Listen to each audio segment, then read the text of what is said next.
Ed Davey has been spending a lot of time on trains of late. So we're going to Oxfordshire. I mean, do you see Oxfordshire, the home counties, as sort of Lib Dem heartlands now? Has that changed, do you think?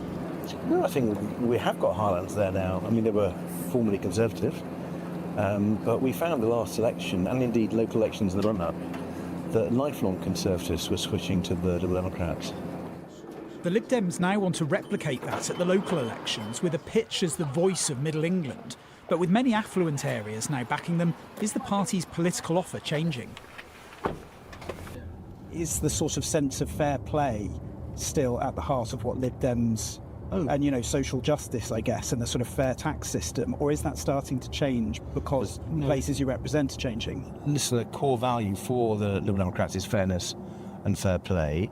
The question is, how do you put that forward? You know, family carers who are doing an amazing job, they get a really bad deal on things like carers allowance, and Liberal Democrats have been arguing the case for carers because of the social justice aspects.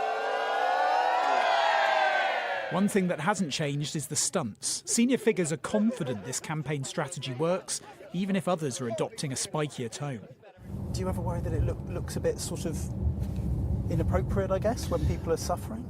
Well, let's remember we have lots of very serious messages. I think you can take the issues that matter to voters seriously while not taking yourself too seriously.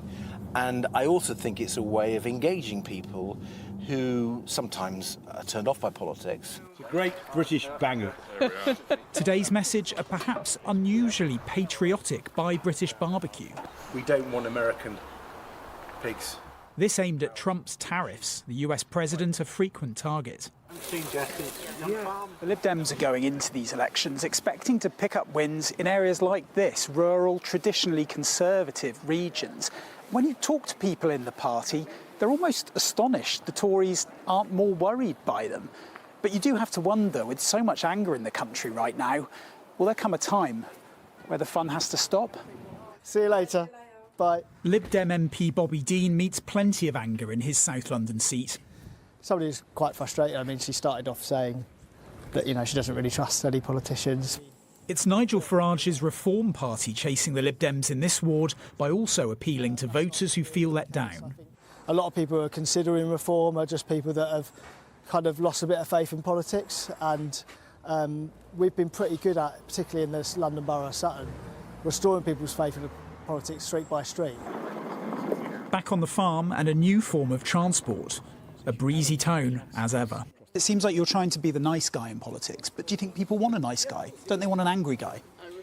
Well, I think you need to put your views in a measured way. I think if you're just angry the whole time, you're not very constructive. I've set the Liberal Democrats the target of being the best opposition to the Labour government in this Parliament by the way we conduct ourselves and by the issues we take up. Riding on anger at the two main parties, the Lib Dems believe they have further to travel, a party that seems to be reaping what it's sown.